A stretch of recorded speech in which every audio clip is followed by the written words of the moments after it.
expressed through the words of William Shakespeare, told through his writing of Macbeth.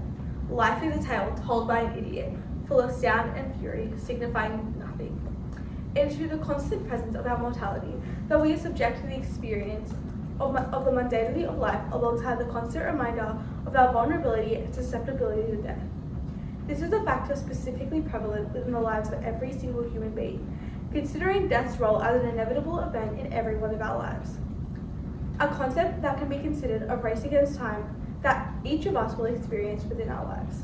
The Stoic philosopher Seneca speaks of this inevitability of death with an understanding that is of our own fault in choosing to live in fear of this concept, stating that they lose sight of the day in the expectation of the night, and the night in the fear of dawn. It is crucial to recognize the role that each of us play in surrounding the concept of our mortality with fear, often causing a mundanity within our lives. How does this relate to your module? Well, as taken from your rubric, literary text can invite responders to engage with the interior world of individuals and how they perceive and feel about themselves and the societies in which they live. And thus, this concept has been explored within a variety of these literary texts. The composers Robert Frost and J.D. Salinger emphasize the significance of exploring these mindscapes within their complex texts, specifically Frost's poem The Road Not Taken and Salinger's novel The Catcher in the Rye.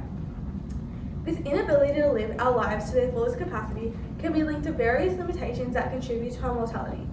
Time restricts us from choosing multiple different desires and ultimately determines one set path for us to follow.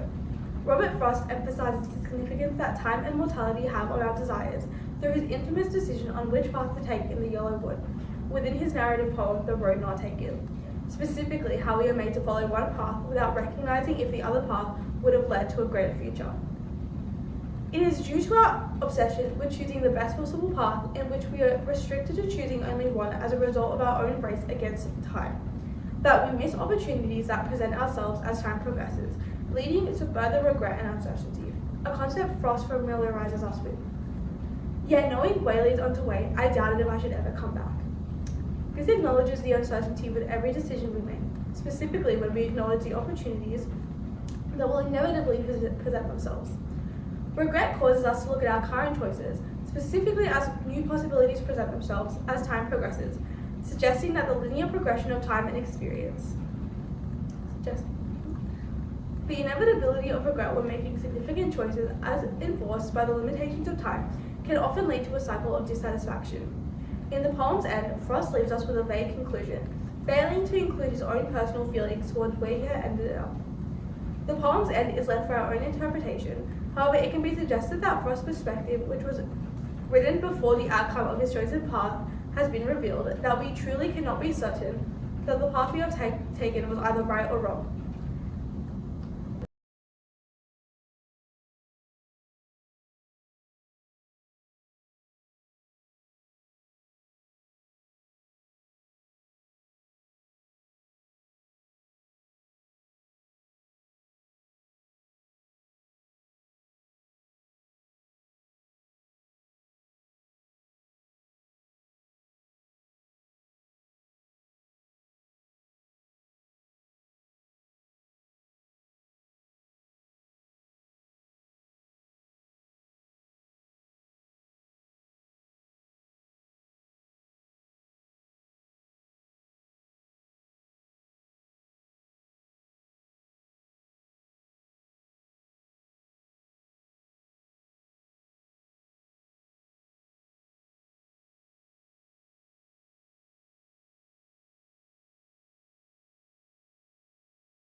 Two roads diverged in a wood, and I chose the one less travelled by, and it has made all the difference. It is unclear to whether or not the path travelled had made a positive or negative difference. However, it is clear that the constant questioning and uncertainty, Ross had lost the race against time, ultimately succumbing to the endless thinking of the possibilities that were missed along the way. His ambiguity speaks to our own uncertainties of the choices that define our lives. As the inevitability of death becomes clear, it is through death that the significance of our past is challenged as our physical presence is removed. Our desire to be remembered after death is closely linked to the regret that can be found with our previous choices and experiences. It is the overwhelming nature of this concept that ultimately contributes to the mundanity of life. The yearning for a life that will have made an impact on others, that it will be remembered for many years, is a commonly expressed concept that very significant people have explored. J.D. Salinger's novel, The Catcher in the Rye, references this concept in a way that navigates the repetitive, insignificant procedure that we have been led to believe is impactful after one dies. I hope to hell when I do die, someone has enough sense to just stick me in the river or something. Anything except sticking me in a goddamn cemetery. People coming and going and putting a bunch of flowers on your stomach on a Sunday and all that crap. The irony of placing the remains of freshly picked dead flowers, which will eventually wilt away, is satirical. Mundane, repetitive practices that are carried out emphasize our likelihood of remembering a person's death through a corpse. While what is typically left behind is one's body, as individuals we hope that much more is left behind in the process, rather than falling victim to the traditional procedures that we are led to follow. For example, the action of placing flowers on a lifeless grave. The desire to leave behind a message in any form, whether it be a novel, diary, or any other form of remembrance, to ensure that the life that has been lived will not be forgotten. It is due to this desire that a race against time is inescapable. Within this process, it should be considered that the placing of flowers on a person's grave, specifically considering that the person has died, implies that they are unable to recognize if the flowers have been placed on their grave, and thus it can be suggested that the flowers are merely a coping mechanism for the griever. Additionally, Salinger's complex characters explore this concept further. The mark of an immature man is that he wants to die nobly for a cause, while the mark of a mature man is that he wants to live humbly for one. We live in a world that often glorifies grand gestures, heroic sacrifices, and the pursuit of fame and recognition.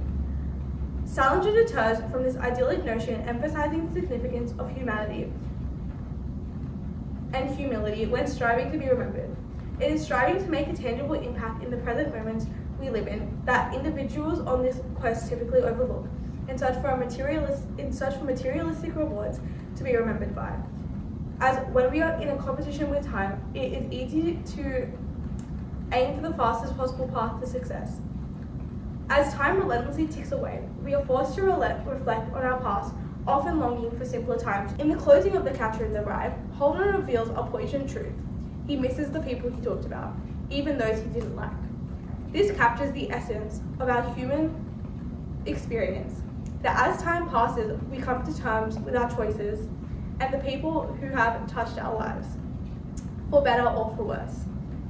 In an attempt to additionally cling to one's youth, stay in the presence of our innocence, and simply return to simpler moments, it is impossible to avoid forgetting about the constant moving of time. The concept stops for nobody, and no matter how hard we try to preserve it, it will continue to tick away. This has been explicitly conveyed throughout the carefully crafted text of Robert Frost's The Road Not Taken and J.D. Salinger's The Catcher in the Rye, explicitly capturing the essence of its characters' complex mindscapes, which in turn may alter our own. Thank you, and I wish you all the best with your studies.